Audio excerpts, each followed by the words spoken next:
Fala galera, tudo bem? Eu estou bem, espero que você esteja bem. Professora Nívia Xavier de Língua Portuguesa na área, para ver com você agora a questão da correção do seu simulado. Bom, eu espero que ao fazer o simulado você tenha visto a questão do tempo, a questão da dificuldade, a questão dos estudos, a questão de revisão. Acho que deu para você sentir, para você simular mesmo de fato como vai ser o teu dia de prova, né?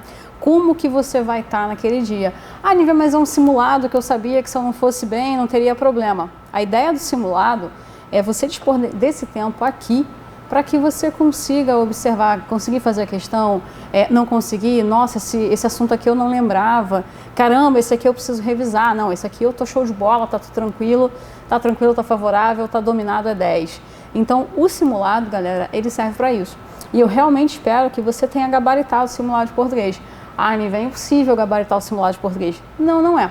Com jeitinho, com estudo, com dedicação, com muito exercício, a gente sabe que não vai ser difícil, né?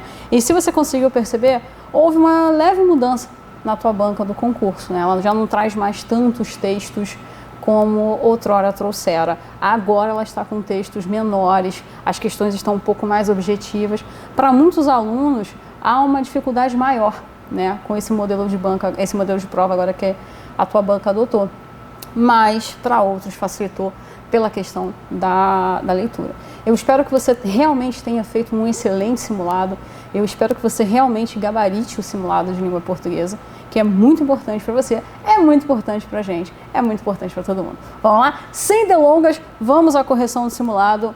Vamos lá, vamos ver quantas questões você acertou, se você gabaritou e o que você precisa estudar, caso você não seja o nosso gabarito, beleza? Vamos lá, pega aí o seu material, vamos lá, vamos começar a questão do simulado 1 do Ministério Público. Bom, a primeira questão pede para você observar o trecho, né? Observe o trecho. O vento corta a noite e o silêncio se faz som, e quando fecho os olhos eu te vejo bem melhor. Tantas vezes você veio em meio à escuridão, e essas imagens tão perfeitas desafiam a razão. As figuras de linguagem são palavras que atribuem novos significados para um texto. Bom, se você não sabia o que é figura de linguagem, agora você sabe, né? E de acordo com a explicação, né, a passagem destacada, e aí eu tenho aqui a passagem destacada, o silêncio se faz som, ela pode ser classificada como, galera, como eu classifico o silêncio se faz som? Eu classifico como uma metáfora, eu classifico como uma sinestesia, como um paradoxo, uma onomatopeia ou uma metonímia. Qual é a figura de linguagem que existe aqui em o silêncio se faz som? Bom, a figura de linguagem que existe aí é o meu paradoxo. Poxa, Nívia, eu fiquei com dúvida nessa questão. Bom, vamos lá. Metáfora. A metáfora é o quê? É uma comparação, o quê? Implícita. Exatamente. Uma comparação implícita. É uma comparação implícita por que acontece implícita? Não precisa de conectivo. Melhor, deixa eu colocar aqui, não há conectivo. Tá? Nós não precisamos de um conectivo. Então, quando eu falo para você, ela é uma flor, eu faço uma comparação implícita. Eu comparo ela a uma flor, só que eu não uso conectivo. Quando eu tenho sinestesia, eu tenho a mistura de sensações humanas, né, dos nossos sentidos, sensações e sentidos. Poxa, Nívia, como assim? Quando a gente fala assim, ó, nossa, ficou horrível isso aqui, hein? Que nuvem fofinha, né? Nuvem fofa. A questão da nuvem é a questão do quê? Da nossa visão. Então eu misturo a visão com qual outro sentido humano? Fofo é o quê? Eu só consigo saber se é fofo ou se não é pelo meu tato. Exatamente.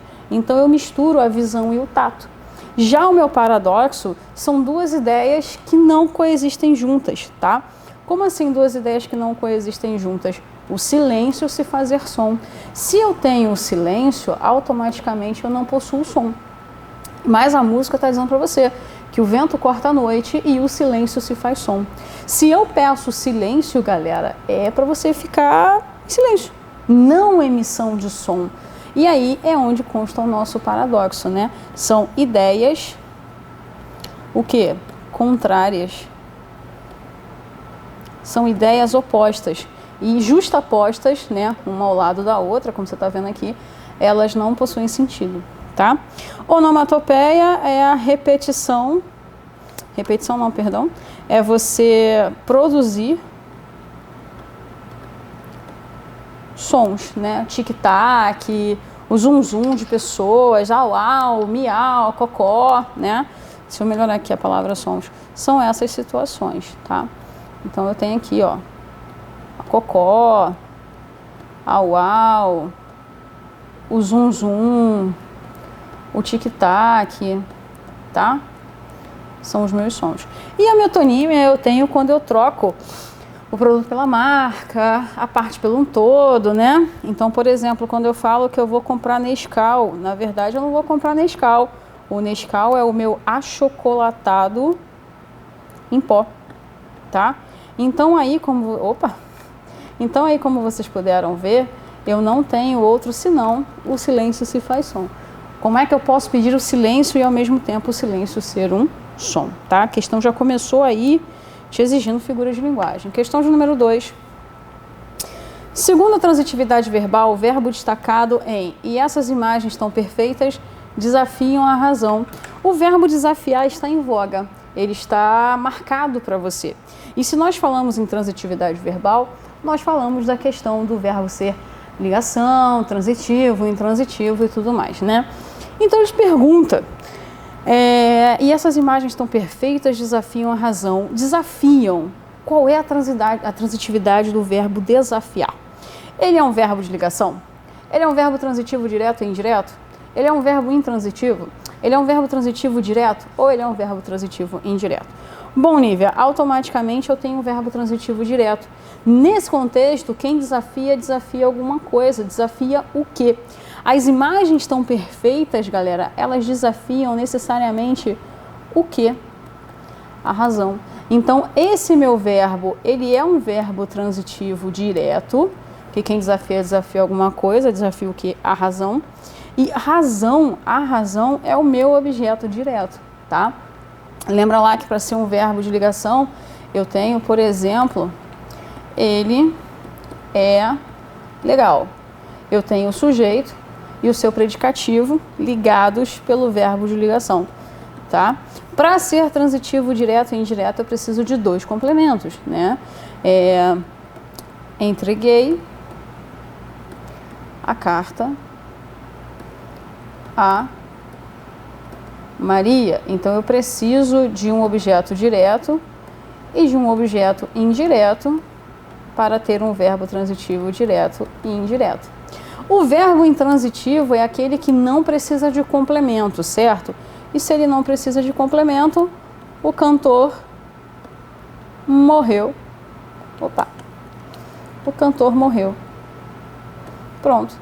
Eu tenho um verbo intransitivo, porque morrer já possui toda a significação necessária para a minha oração, tá?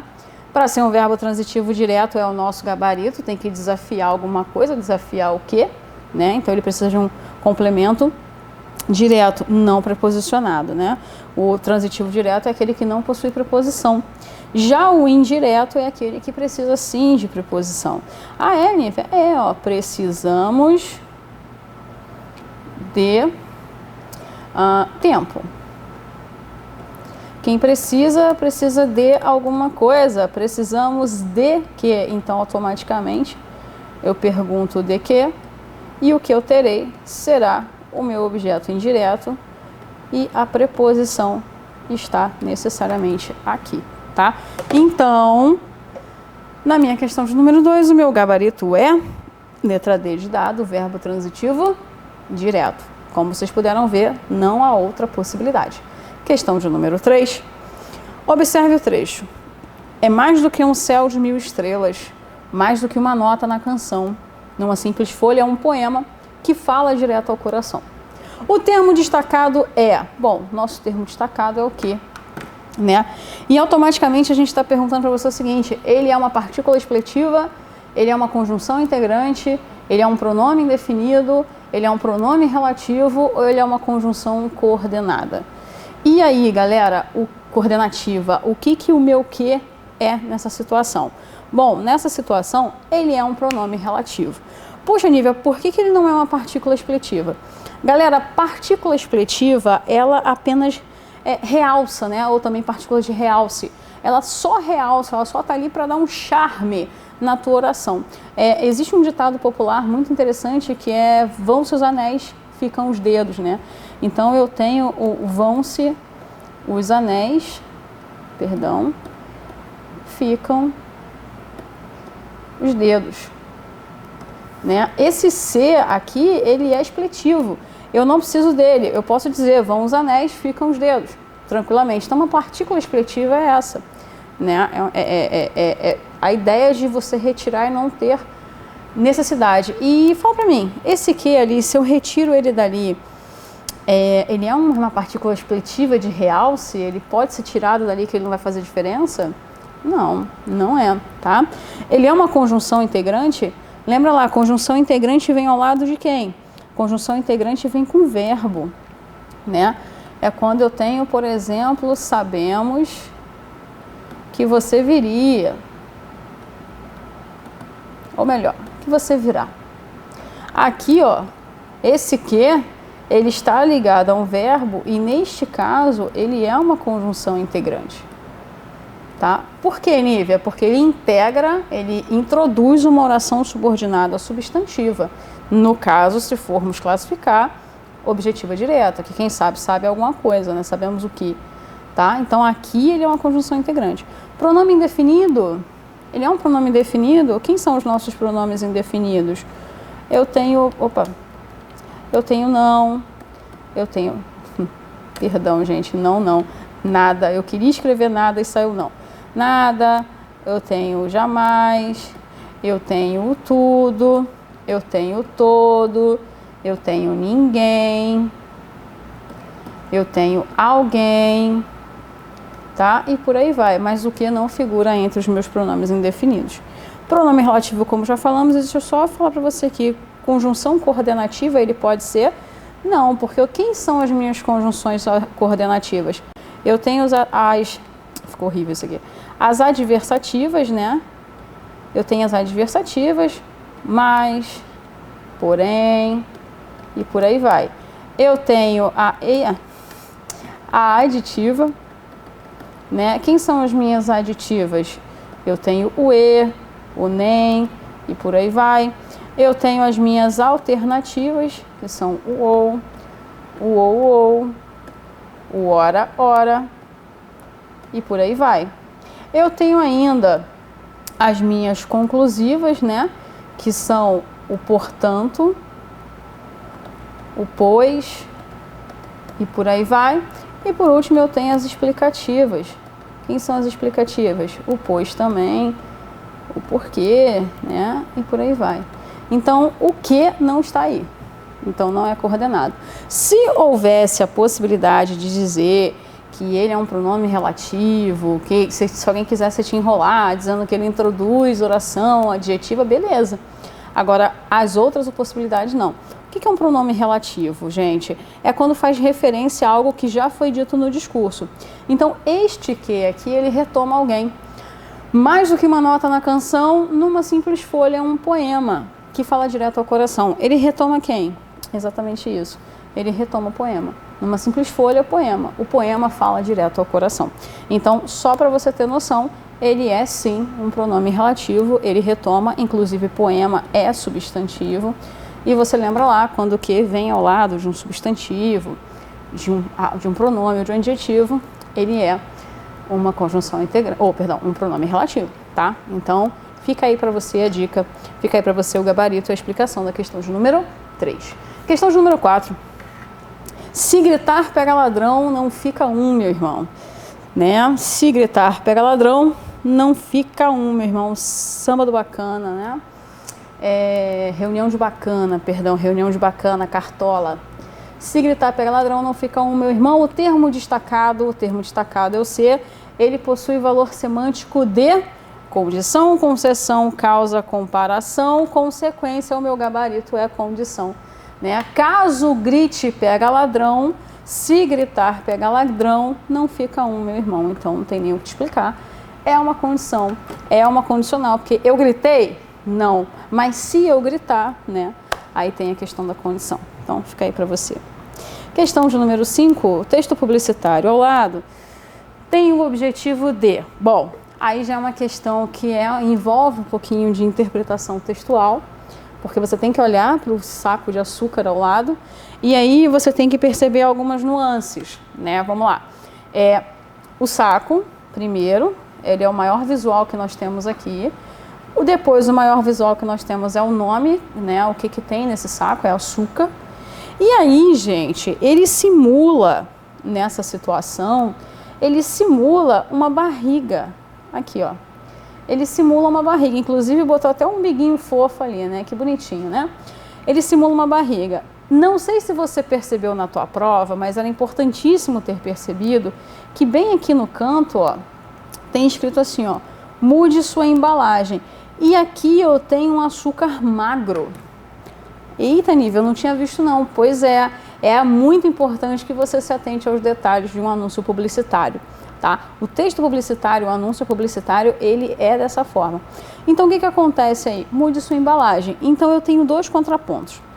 Eu tenho a ideia da questão de quanto mais açúcar eu como, mais gordo eu fico ou gorda eu fico. Quanto menos açúcar eu consumo, menos gordo eu sou, menos gorda eu sou, porque o açúcar faz mal para o ser humano, tá? Então, a peça publicitária tem pouquíssima informação escrita, mas suficiente, né, suficiente para nos passar uma mensagem. O visual dela é muito mais gritante, vamos colocar dessa forma. Ele te fala muito mais do que as palavras. E aí eu te pergunto, depois dessa análise prévia que nós tivemos aqui da peça publicitária, do texto publicitário, qual é o objetivo? O objetivo é apresentar como o açúcar engorda o ser humano. O objetivo é mostrar como todos querem uma outra modelagem sem açúcar, né? Que no caso aí, se você respondeu letra B, você se atentou apenas para o pequenininho. Refletir sobre os malefícios causados pela ingestão excessiva de açúcar. Induzir o leitor a mudar os hábitos alimentares ou conscientizar sobre como o constante consumo de açúcar faz mal ao ser humano. Bom, o nosso gabarito é a letra E. Poxa, Nívia, por que eu não posso ter que o açúcar engorda o ser humano? Porque não é só o açúcar, galera. Não é só a ingestão de açúcar que faz você engordar. É óbvio que, como está aqui na peça publicitária, o açúcar ajuda, né? Mas essa barriguinha aí não foi conquistada apenas pela ingestão de açúcar, né? Eu tenho não só esse açúcar refinado, como se coloca aí, né? Mas eu tenho as gorduras, eu tenho outros tipos de coisa para ajudar. Mostrar como todos querem uma outra modelagem sem açúcar. Tem alguma indução aí para te mostrar que existem outras possibilidades, que outras pessoas querem uma modelagem? Não. Na verdade, aqui, ó, o pequenininho está dizendo, ó, mude sua embalagem. Só, mas não está dizendo todos querem mudar, querem outra modelagem, querem outra embalagem. Não mesmo. Então a B cai por terra. Letra C, refletir sobre os malefícios causados pela ingestão excessiva de açúcar. Bom, deixa eu te falar um negócio. A C até estaria certa, se não houvesse a palavra excessiva. Por que se não houvesse a palavra excessiva? Porque na peça publicitária que você acabou de ver comigo, eu não falo sobre excesso de açúcar. Tá? A peça publicitária não fala sobre excesso de açúcar. A peça publicitária te fala sobre o consumo de açúcar, mas não sobre a exceção, perdão, sobre a questão de ser excessivo, tá? Ingestão demais, não fala sobre isso não. Letra D, induzir o leitor a mudar os hábitos alimentares. Eu estou te induzindo a mudar os hábitos alimentares? Nível, eu pensei que fosse essa, porque tem o açúcar magro ali, né? Tem a figura de uma modelagem magra. Tá, mas eu não estou induzindo você. Eu não estou pegando na sua mãozinha e dizendo assim, oi, tudo bem? Vamos lá ter uma outra modelagem agora? Não, eu não estou dizendo isso. Eu apenas estou fazendo um comparativo. O gritante é o saco de açúcar gordo e o fininho lá para te contrapor e dizer assim, ó, mude sua embalagem. Pense, se conscientize sobre o uso do açúcar no teu dia a dia, sobre essa ingestão desse açúcar que faz mal. O açúcar faz mal ao ser humano, né? Ah, Nívia, mas é tão gostoso. Lógico, a gente gosta muito de porcaria, gente. A gente gosta de gordura, a gente gosta de açúcar, a gente gosta sempre do que o paladar, né? Tem aquela coisa, gordura é bom, o paladar gosta. O paladar é bom para ele, para você não é. O açúcar é a mesma coisa. Então, só pode ser a letra E, conscientização sobre como o constante consumo de açúcar faz mal ao ser humano. Pode voltar para mim, por favor?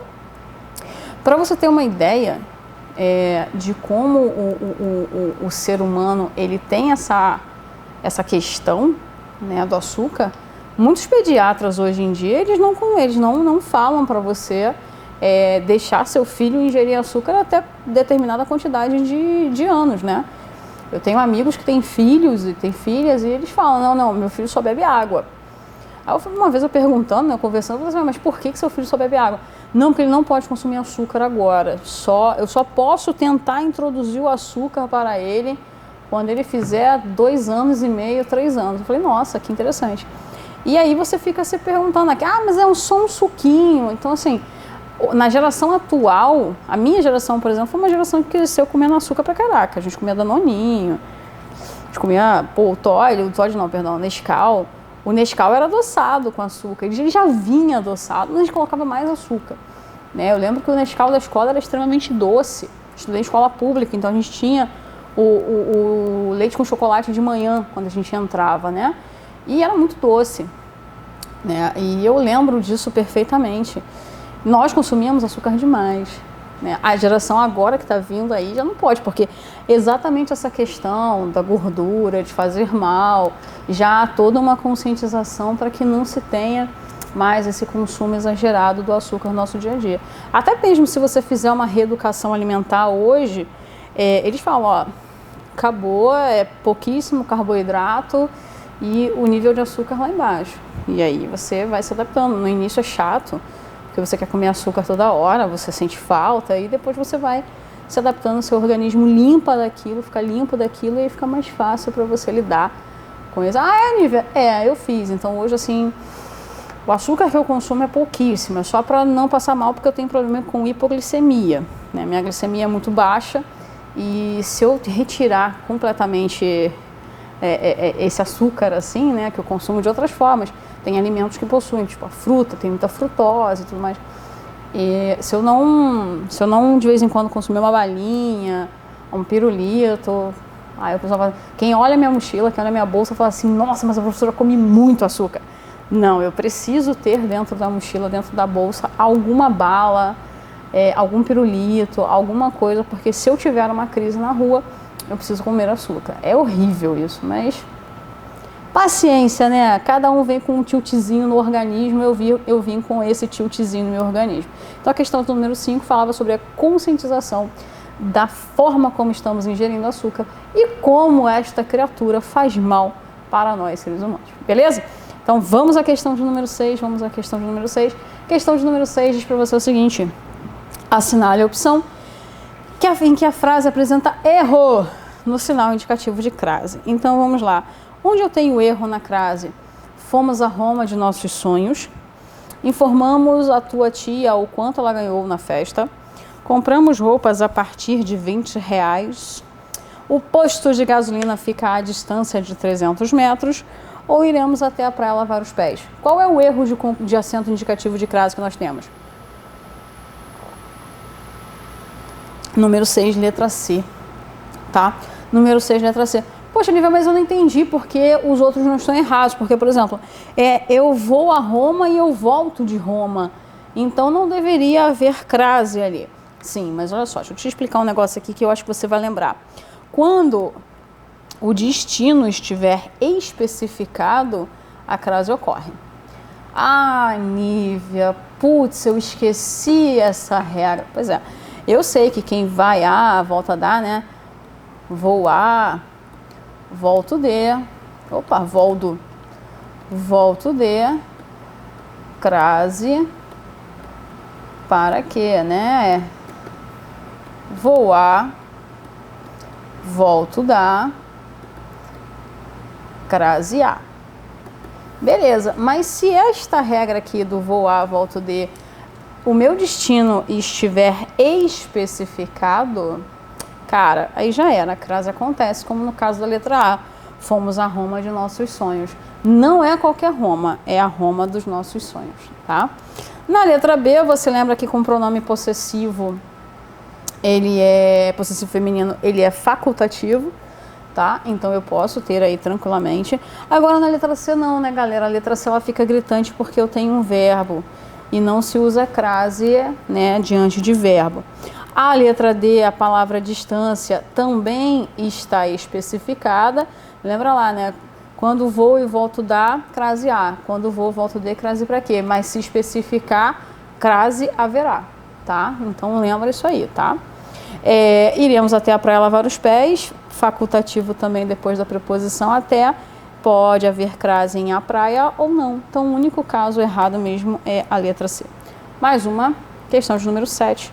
De acordo com o novo acordo ortográfico, o vocabulário que não é mais acentuado. Crianças lindas no meu Brasil. Qual é o gabarito, Nívia? Letra A. Poxa, Nívia, mas Meyer, o EI é paroxítono. Sim, o EI é paroxítono. Mas lembra lá que como ele termina em E, prevalece a regra da paroxítona terminada em R, né? Então, Meyer continua sendo acentuado. Ainda que, o que diz a regra? A regra diz que os meus ditongos abertos, EI e OI paroxítonos, né? Perderam acento. Perderam o acento. Ah, Nívia, me dá um exemplo aí. Claro que eu te dou. Eu tenho o sensacional ideia e eu tenho a maravilhosa joia. Então, estas palavras perderam o acento de acordo com a regra, tá? Mas, porém, contudo, entretanto, todavia, Meyer continuará acentuado porque termina em R, tá? Assim como destroyer. Então, Meyer, por terminar em R, o que nós temos? O que nós temos? A sobreposição do R acima, né? Se a sobreposição já é acima, olha aí, ó, da regra do novo acordo ortográfico. Então, se terminou em R, vai permanecer a questão do terminado em R. Então, Meyer recebe acento. Herói. Herói vai ter acento? Vai. Poxa, Nívia, por que herói vai ter acento? Porque herói é oxítona. Tá? E a regra fala que o quê? No contexto das oxítonas, se eles forem oxítonos, acento continua. Normalmente, como é o caso de herói. Nível e saída. Bom, saída vai ser acentuado porque a regra é do hiato. Putz, nível, esqueci. Pois é. Nível e caule. E caule? Gente, caule nunca foi acentuado na vida. Não, nunca foi acentuado, ele nunca recebeu acento. Ele é sem acento, então tanto faz estar, não é mais acentuado, ou seja, se não é mais acentuado é porque outrora fora. O caule nunca fora. Então, acabou, amigo. Só a letra A mesmo. Bocaiúva era acentuado. Agora, perdão, bocaiúva era acentuado, agora não é mais. Por quê? Não se acentua mais o hiato depois do ditongo. Então, eu tenho um ditongo, eu tenho um hiato, e segundo a nova regra, não pode mais acentuar, tá? Então, fica esperto, fica esperto. Questão de número 8 diz o seguinte, assinale a opção em que há erro de colocação pronominal. Bom, preciso lembrar a colocação pronominal. Dá-me um copo com água, Maria convidar-te-á para o aniversário, ele quer entender, ele que entenda-se comigo, prefiro ater-me aos atos e, em se tratando de saúde, é melhor ir ao hospital. Qual é o gabarito, então? Letra C. Onde é que há erro de colocação pronominal? E por que a letra C está errada? Bom, segundo a nossa gramática, não se inicia a oração com pronome oblíquo átono, então a A está certinha, bonitinha na minha ênclise, tá? Maria convidar-te-á para o aniversário, lembra lá, mesóclise correta, porque mesóclise só pode com verbos no futuro, futuro do presente e futuro do pretérito, não havendo palavra atrativa, tá? Quem são as palavras atrativas? Pronome, conjunções adverbiais, né? Palavras de sentido negativo, preposição com gerúndio. Então, se não houver palavra atrativa, a mesóclise continua, tá? Ah, Nívia, mas e se eu troco Maria por ela? Bom, pronome atrai pronome. Então, aí eu não posso deixar ela convidar-te-á. No caso, se eu troco a palavra Maria por ela, seria ela te convidará. Por que, Nívia? Porque o ela é palavra, o quê? Atrativa. E se é palavra atrativa, vai chamar o pronome, deixa de ser, então, uma mesóclise para se tornar uma próclise, tá? E aí vem o erro na letra C. Eu acabei de falar para você de palavra atrativa. Pronome atrai pronome. Aqui eu tenho um pronome relativo. Relativo. E aí o que acontece? Esse C não pode estar aqui. Esse C tem que estar antes do pronome. Como é que tem que ser isso aqui? Ele que se entenda comigo, tá? Pronome, palavra atrativa, atrai pronome. Simples assim. A letra D tá certa, prefiro ater-me aos fatos. Tanto faz, prefiro ater-me ou prefiro me ater aos fatos. Em se tratando de saúde, é melhor o hospital. Lembra lá que quando eu tenho gerúndio e o gerúndio vem proposicionado, o meu pronome vem antes do gerúndio. Se não houvesse a preposição, tratando-se. Opa, deixa eu melhorar isso aqui que ficou feio.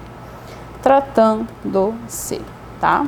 Mas como há a preposição, então o pronome é deslocado, tá? Questão de número 9, observe o trecho. Devias vir para ver os meus olhos tristonhos e quem sabe sonhava os meus sonhos por fim, né? O verbo ainda está aqui, devias. Bonita música, né? Para quem não conhece, Cartola, bate outra vez com esperanças o meu coração, tá? As rosas não falam, né? É bonita essa música, é sensacional isso, gente. É uma poesia, assim, maravilhosa, né? É uma coisa de louco, eu adoro Cartola. Devias vir para ver os meus olhos tristonhos e quem sabe sonhava os meus sonhos por fim. O verbo devias encontra-se no presente do indicativo, pretérito perfeito do subjuntivo, futuro do pretérito do indicativo, presente do indicativo ou pretérito imperfeito do indicativo. Gabarito letra E, pretérito imperfeito. Sério, Nívia? Sério, pretérito imperfeito. E aí, aqui tinha uma que você podia eliminar logo de cara, né? Porque não existe pretérito perfeito do subjuntivo, então você tira, né? Presente também não seria, futuro do pretérito aí, deveria, né? Não poderia ser, aqui eu teria que ter o deveria. O presente do indicativo, aqui era para ser presente do subjuntivo, aqui embaixo, né? Aí ficaria aqui, tu deves vir, presente, deve, e o pretérito imperfeito, né? Devia, tá? Na verdade, deve não, perdão.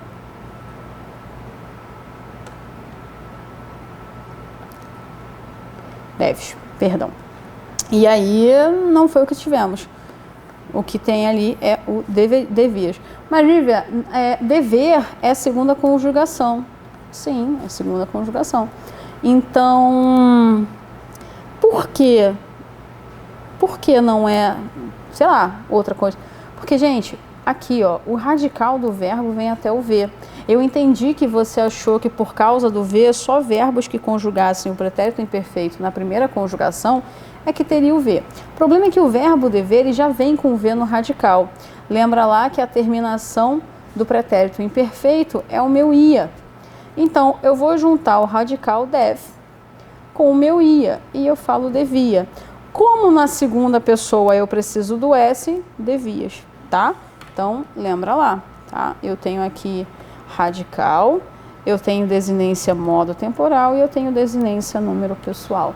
Logo, devias é pretérito imperfeito do indicativo, tá? 10. Observe o trecho. Preste atenção, querida. Embora eu saiba que estás resolvida, em cada esquina cai um pouco a tua vida. Em pouco tempo não será mais o que és. Triste, né? A partir da leitura do trecho acima, o que nós podemos concluir? Preste atenção, querida.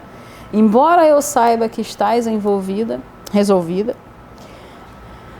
em cada esquina cai um pouco a tua vida. Em pouco tempo não será mais o que és. Eu tenho a letra A, o trecho é baseado em metáforas para mostrar que o tempo passa e a velhice chega para os que não morrem cedo.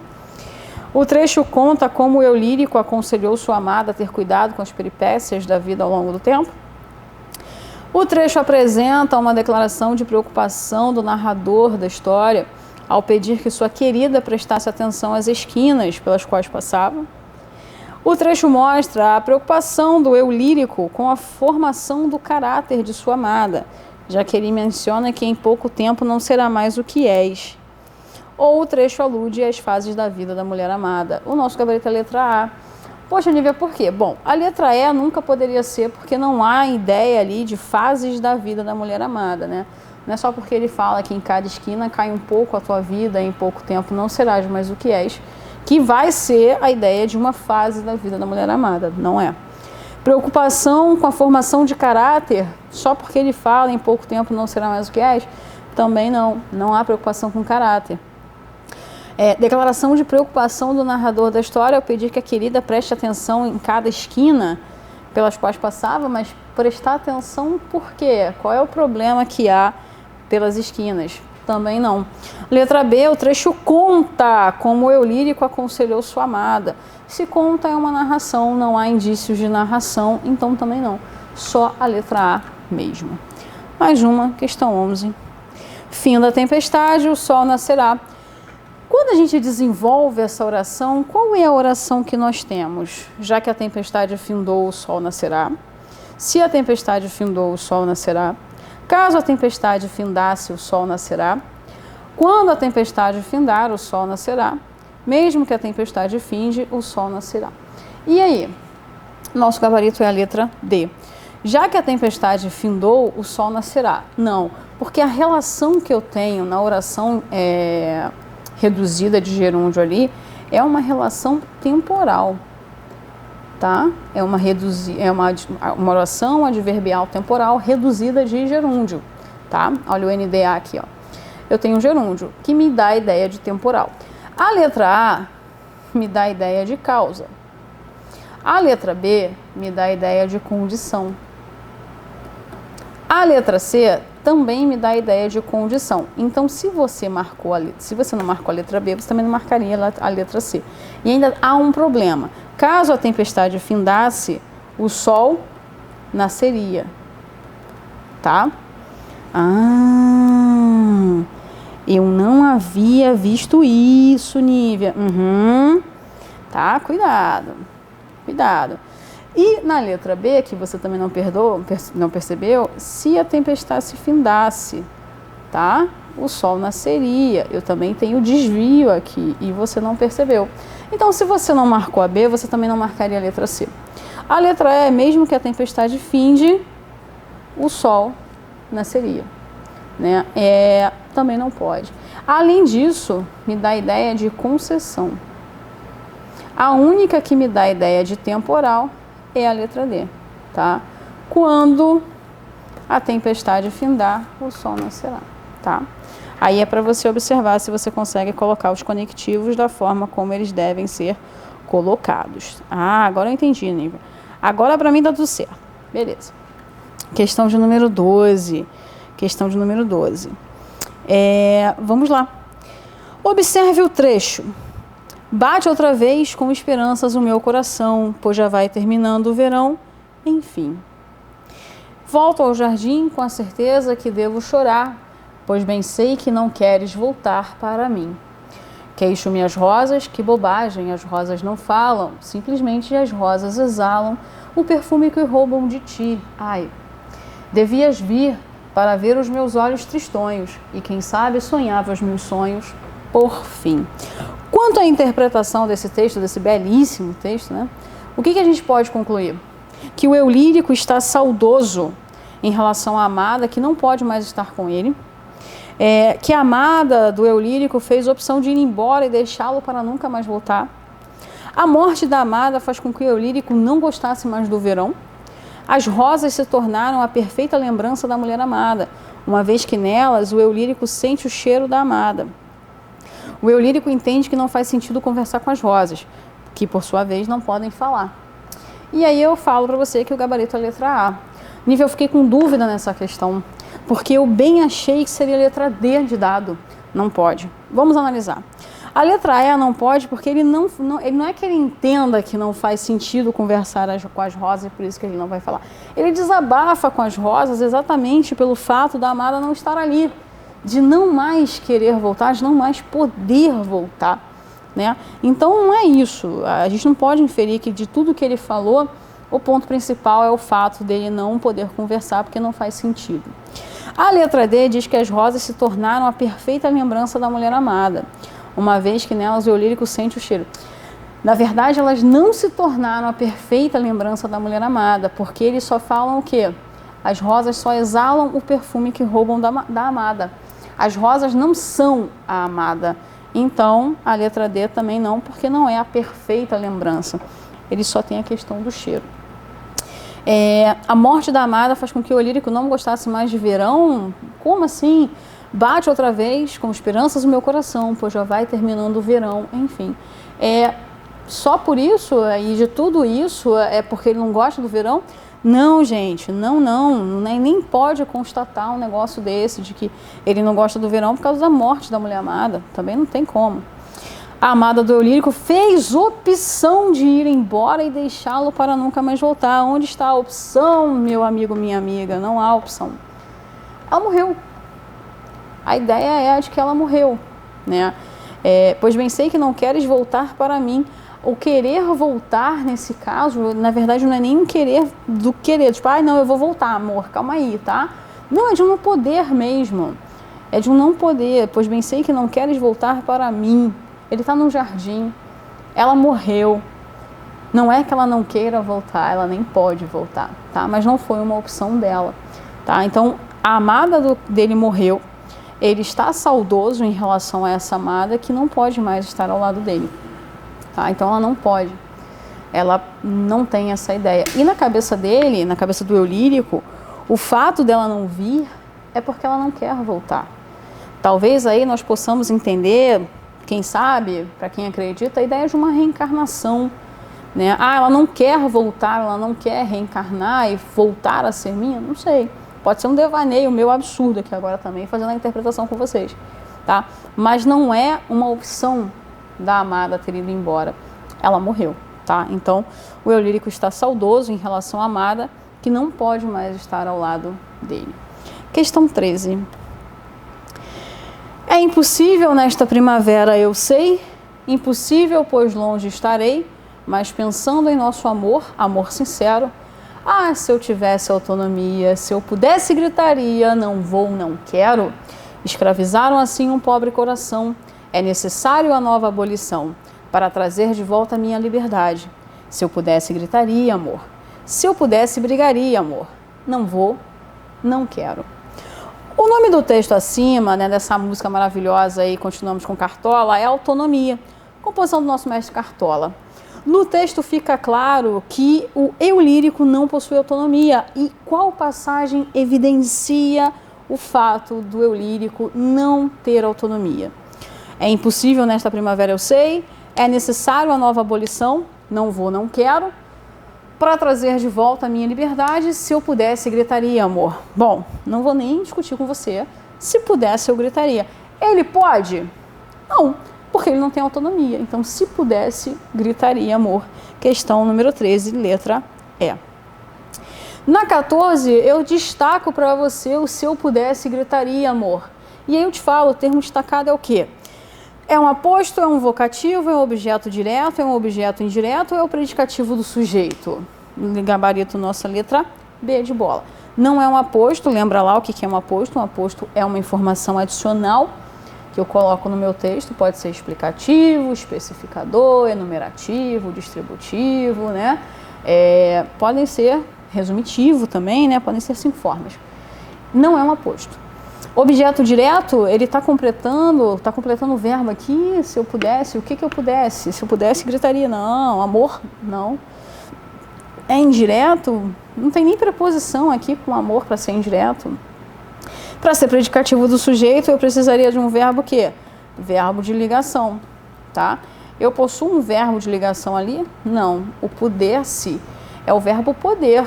O verbo poder, quem pode alguma coisa. Pode o quê? Né? Então, ele é um transitivo direto. E aí, não é o que nós temos. Temos apenas o vocativo. Questão de número 15. Impossível, pois longe estarei. A segunda oração, qual é a segunda oração? Pois longe estarei. Estabelece com a primeira uma relação de quê? Causa, explicação, consequência, adversidade ou conclusão? Bom, gabarito, letra B, explicação. Por quê? Pelo pois. Impossível. Impossível por quê? Pois longe estarei. Por que longe estarei? Então, não é uma questão de causa, tá? Não há causa e consequência. Se eu já falei que não há causa, não há consequência, então não pode ser letra A nem letra C. Não é uma adversidade. O que é uma adversidade? É uma oposição de ideias, tá? E nenhuma conclusão. Não há indício de conclusão. Impossível, portanto, longe estarei. Não, nem há ideia de conclusão. É uma ideia mesmo de explicação. Questão 16. Onde há erro de concordância? É impossível nesta primavera, eu sei, ou nessa primavera, mas pensando em nosso amor, amor sincero, não vou, não quero, é necessário a nova abolição para trazer de volta a minha liberdade. Onde é que eu tenho erro de concordância? Na letra D. Poxa, Nívia, por quê? Olha só, é impossível nesta primavera. Não tenho outra coisa, não tenho o que analisar, tá? Mas pensando em nosso amor, amor sincero, também tá tudo certinho. Não vou, não quero, tudo certinho. Agora, olha só, lembra lá que com expressões como é necessário, é bom, né? É proibido. Se houver um determinante, né? Se houver um determinante, a expressão tem que ir para o feminino. Então, é necessária a nova abolição, tá? É necessária a nova abolição. Lembra lá, ó, eu tenho alface. Alface é um substantivo, o quê? Feminino.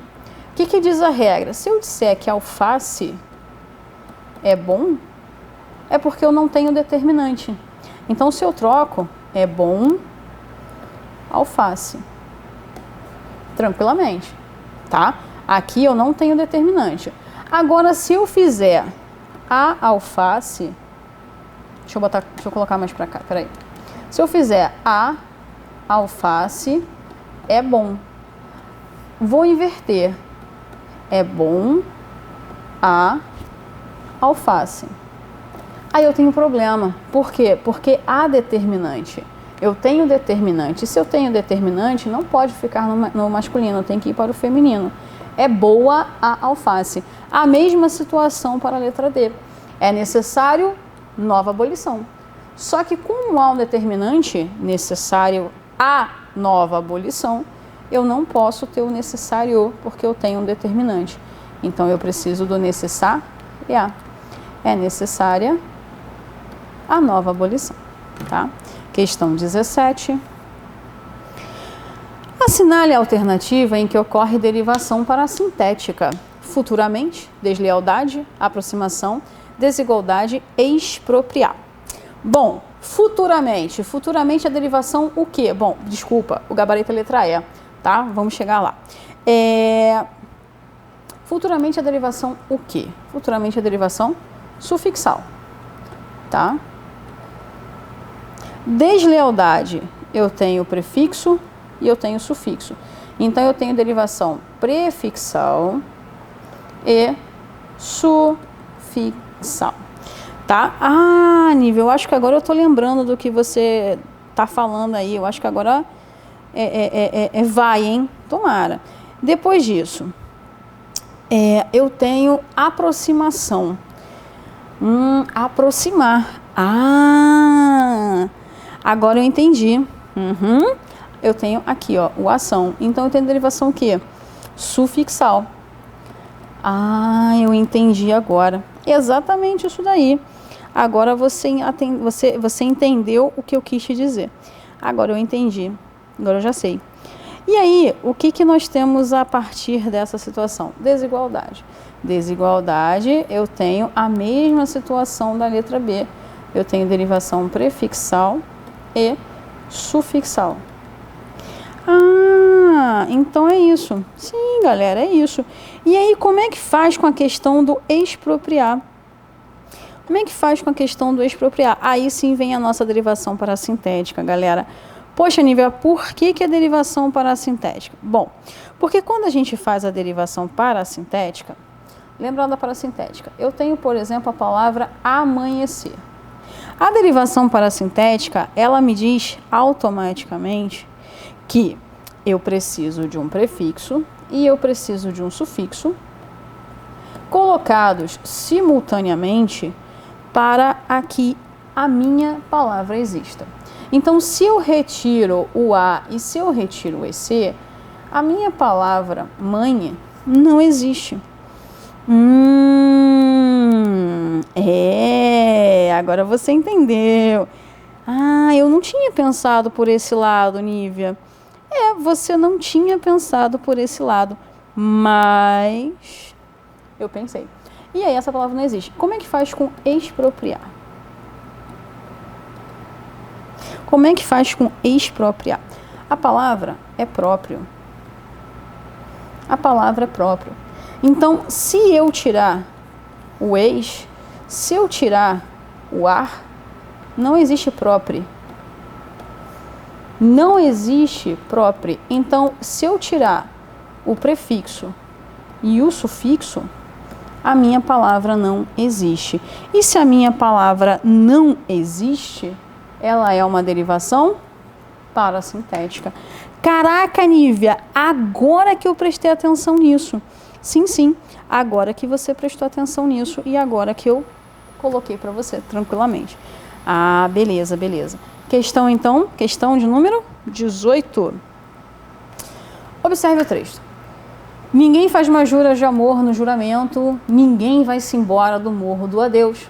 Prazer se acabou lá no morro dos prazeres e a vida é um inferno na cidade de Deus.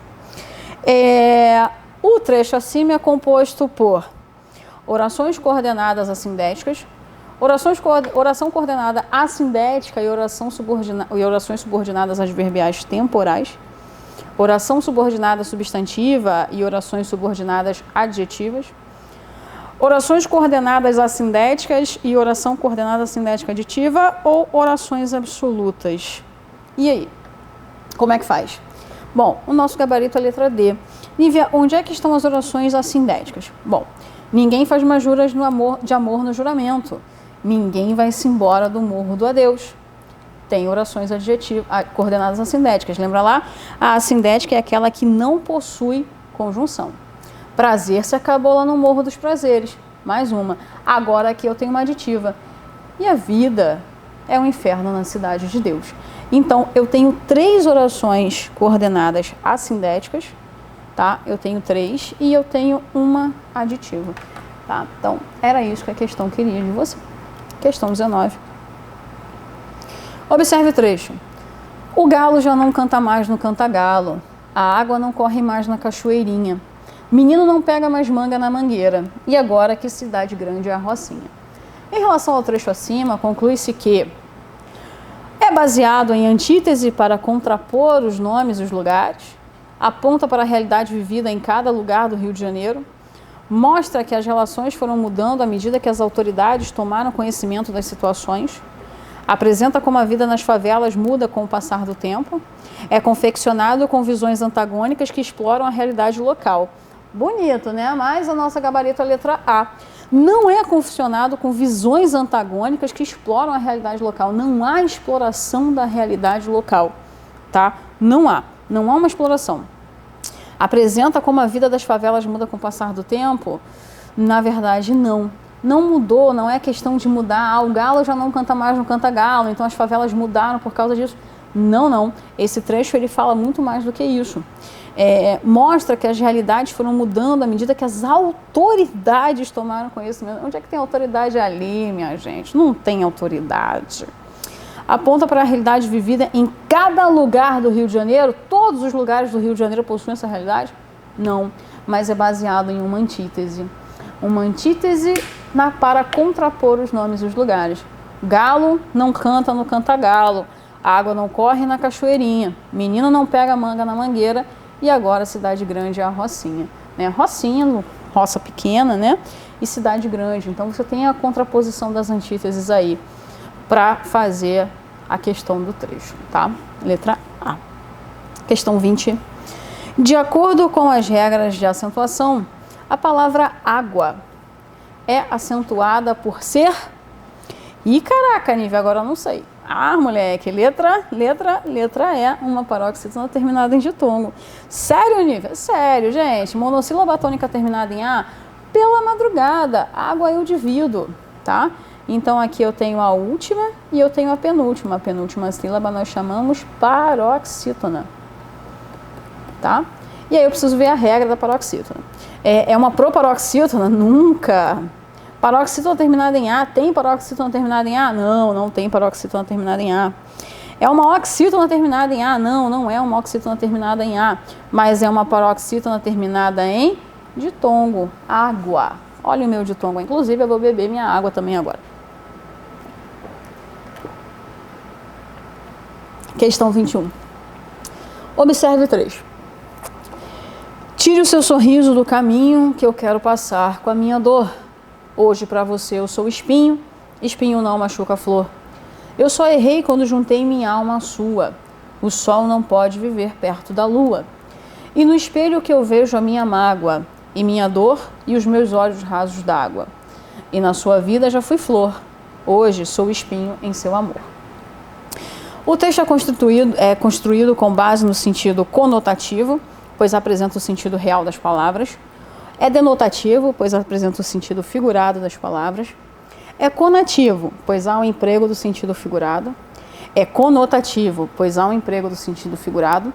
Ou é denotativo, pois há o uso da linguagem real. Nívia, a letra C você pode desmarcar, com certeza, porque conativo é o quê? Função da linguagem, né?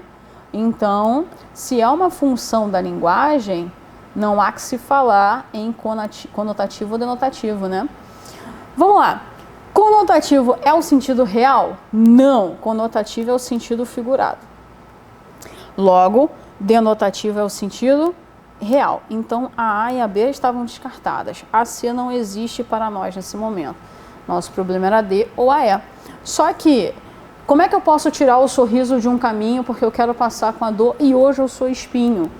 Como? Não posso, né? Eu não tenho como juntar a minha alma com a sua e ver a minha mágoa no espelho. Então, né? E na sua vida eu já fui flor, eu não posso ser flor na vida dos outros e muito menos espinho no amor de alguém. Então, é um texto todo ele trabalhado no sentido figurado. Por isso a letra D de dado. Olha, até rimou, gente. Já posso fazer poesia também. Até rimou. Questão 22. Eu só errei quando juntei minha alma à sua. O verbo em destaque, errei, está flexionado em ou no. Presente do indicativo, porque apresenta um hábito do eu lírico. Pretérito perfeito do indicativo, pois indica uma ação iniciada e acabada no passado. Pretérito imperfeito do indicativo, pois mostra uma ação iniciada e não acabada até o presente momento da enunciação. Futuro do presente, pois há a certeza de que algo já aconteceu. O futuro do pretérito, porque o futuro do eu lírico depende de uma ação realizada no passado. O verbo está conjugado no pretérito perfeito, tá? Não é nenhum dos outros tempos. E ainda mais porque indica que foi uma ação iniciada e acabada no passado. Eu só errei, tá? Eu só errei. Nívia, se fosse presente, erro. Pretérito imperfeito, errava. Futuro do presente, errarei. Futuro do pretérito, opa, ficou feio, erraria. Tá? E aí, pretérito perfeito do indicativo, tá? 23. Proibiram que eu te visse. A oração em destaque é classificada como? Bom, a oração em destaque aí é que eu te visse, tá? A oração em destaque é classificada como? Vamos lá. Primeiro de tudo, perdão, deixa eu mostrar o gabarito para a gente continuar. Letra A. Primeiro de tudo, este que não é pronome relativo. Então, nós destacamos, nós eliminamos a letra D e a letra E. Poxa, Nívia, por quê? Quando o meu que vem ao lado de um verbo, eu já sei que ele é uma conjunção integrante. Exatamente. Então, se ele é uma conjunção integrante, ele introduz uma oração subordinada substantiva. Então, eu tenho a letra B, a letra C e a letra D. A letra A, a letra B e a letra C. Beleza.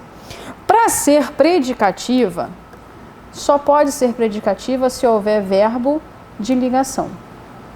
O meu verbo ali é o verbo proibir, ele não é de ligação. Então eu fico com a letra A e com a letra B.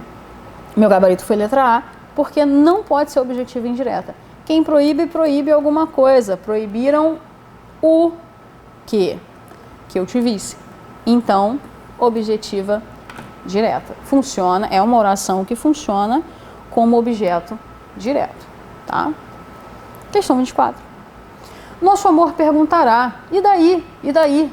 O uso dos dois pontos, moleque! O uso dos dois pontos serve para quê? Você achou que não haveria pontuação nessa simulado? Pode não haver tompeiro, mas pontuação existirá. O uso dos dois pontos serve para indicar um vocativo, introduzir um discurso direto, realçar uma enumeração, indicar uma citação literal ou isolar termo explicativo. Fala para mim. Bom, Nívia, introduzir discurso direto. Até porque não há um vocativo ali pela madrugada, né? Não há vocativo. Realçar uma enumeração, nós não estamos fazendo enumeração. Não há uma citação literal e muito menos um termo explicativo. E, inclusive, né, ali, se você não marcou enumeração, também não marcaria termo explicativo, porque eu não tenho aposto. Tá? Não tenho. Então eu só tenho mesmo um discurso direto. Aqui, ó, proibiram que eu te amasse, proibiram que eu te visse, proibiram que eu saísse e perguntasse a alguém por ti. Proíbam muito mais, fechem portas, ponham guizos. Nosso amor perguntará. E daí, e daí? É o amor quem está perguntando e daí, e daí. Então eu tenho um discurso direto. Lembra lá que o discurso direto serve para deixar a personagem falar durante a narrativa, tá? Questão 25. Observe o trecho.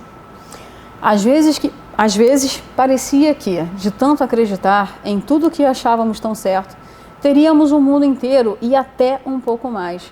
Faríamos floresta no deserto e diamantes de pedaços de vidro. Grande Renato Russo, Andréa Doria, tá? Andréa Doria. O termo em destaque, e aí nós temos o termo em destaque, é o até. O termo em destaque é um ou uma. Preposição e possui valor semântico de inclusão.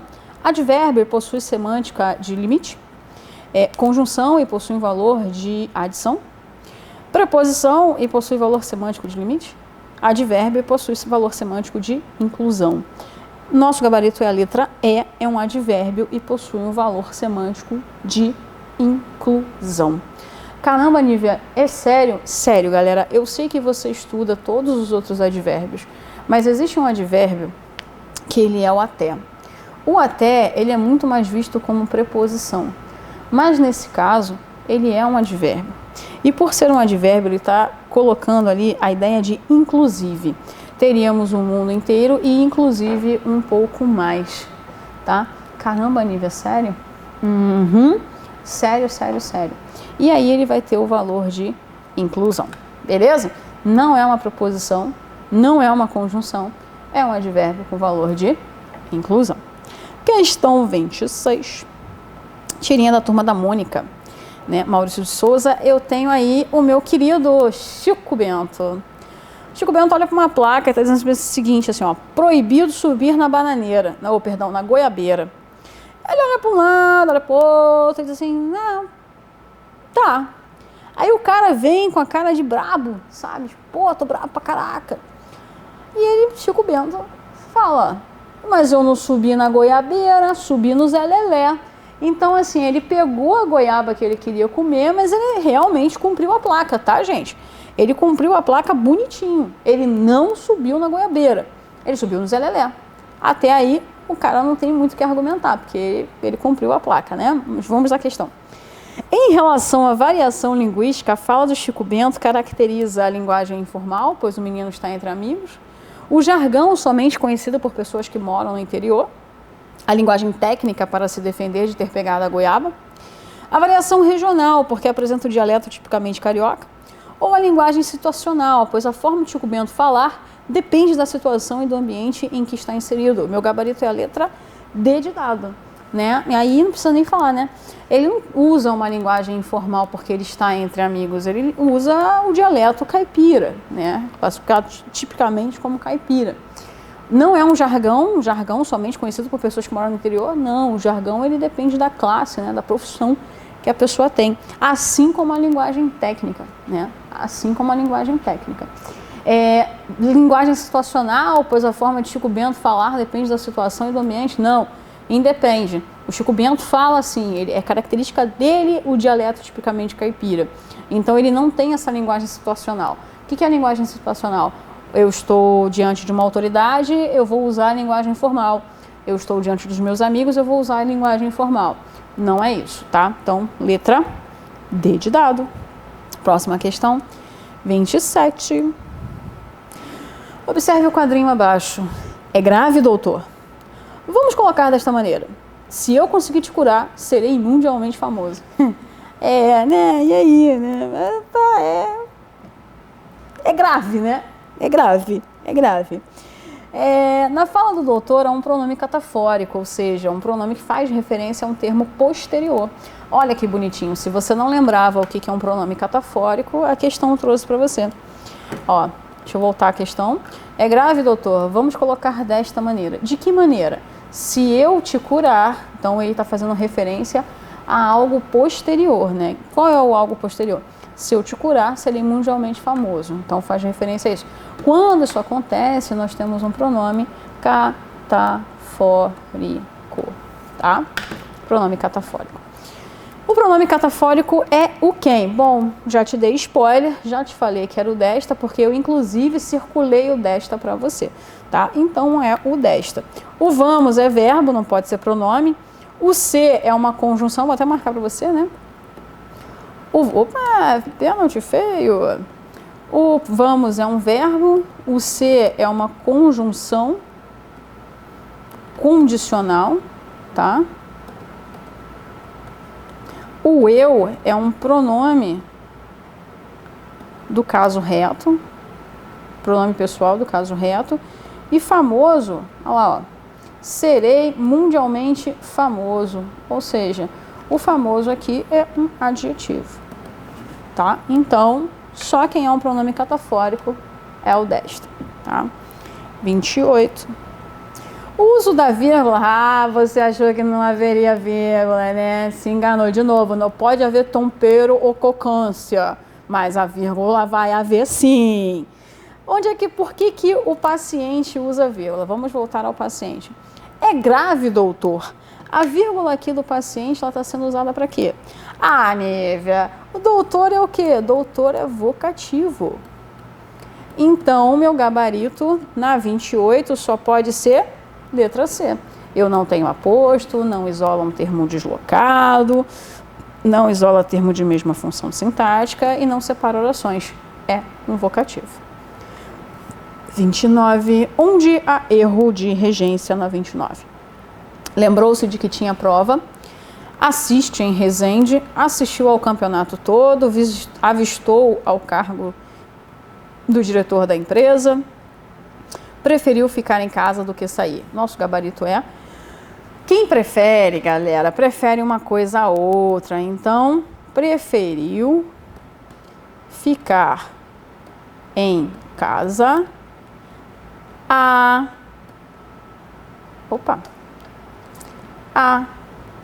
sair, tá? Então, assim, sinto muito, erro de regência está aqui. Lembrou-se, se eu uso o pronome, eu uso preposição, tá tranquilo. Assistir no sentido de morar, residir, leva a preposição em, né? Quem assiste no sentido de ver, precisa de preposição, e quem avista alguma coisa no sentido de almejar. Então, tá certinho. Questão de número 30, para a gente fechar essa correção desse simulado, né? E partir para o abraço, que eu tenho certeza que se gabaritou. Assinale a alternativa em que o uso do sinal indicativo de crase é obrigatório. Caminhamos até a loja, os contratos foram enviados à tua vista, entregamos a documentação à Helena e o número subiu a 300 fãs. Rimos à beça da situação. E aí, fala pra mim, o único caso obrigatório que eu tenho aqui é a letra E. Poxa, Nívia, por que a letra E? Bom, na letra A, diante da preposição até, a crase é facultativa. Então, eu tenho crase facultativa. Diante do pronome possessivo, a minha crase é facultativa. Tá? Entregamos a documentação à Helena. Diante de nomes próprios, a crase é facultativa. Deixa eu melhorar isso aqui, ficou feio. Facultativa. Exceto quando for nome de celebridade. Nome de celebridade, a crase é proibida. Subiu a 300 o número de fãs. Posso colocar numeral, cardinal com crase? Não. Aqui a crase é proibida. Por que, Nívia? Numeral. Ficou horrível. Numeral, cardinal. Não se usa crase diante de... Mas e a hora? Porque é a hora, né? Rimos à beça. A beça é obrigatório, porque a locução aqui, adverbial, de base, o quê? Feminina. Se é locução de base feminina, você usa crase, tá? Se é locução de base feminina, você vai usar crase normalmente. Pode voltar para mim, pode voltar para mim, pode voltar para mim. Terminamos a correção do simulado, né? Eu sei que você estava ansioso, eu sei que você estava ansiosa para ver essa correção. Ai, meu Deus, o que eu acertei, o que eu errei. Agora o caminho é aquele, né, galera? Olha aí o que você errou. Observa se foi um deslize bobo, né? Porque às vezes a gente lê o enunciado, tipo, tem erro, e você não percebe a palavra erro, e aí você acaba marcando aqui não seria o justo, né? Não seria o gabarito e tudo mais. Então observa aquilo que você errou a partir de agora. Dá uma revisão maior nisso, foca melhor nessa situação. Se houve alguma matéria da qual você não se lembrava mais, sugiro que você revise, observe se realmente há essa integração entre todas as outras coisas. O simulado serve para isso, galera, para a gente medir como está o nosso andamento, né, naquela matéria, simular mesmo, como eu havia dito no início da correção. Fica aí para você. Eu espero que você tenha realmente acertado todas as questões. Se não acertou, cai para dentro de revisão, faça mais questões. É sempre importante, né, a feitura das questões nessa preparação, ainda mais quando você já está no período de simulado, né? Então, fica aí para você. No mais, se você acertou tudo, parabéns, super parabéns, mas não relaxa não, hein? Continue estudando, continue estudando. Se você acertou, são 30 questões, você errou 10. Dá para poder subir isso aí e melhorar, tá? Até o dia da tua prova. A nível eu acertei metade. Dá para melhorar até o dia da prova? Sempre dá para melhorar. Só depende de nós.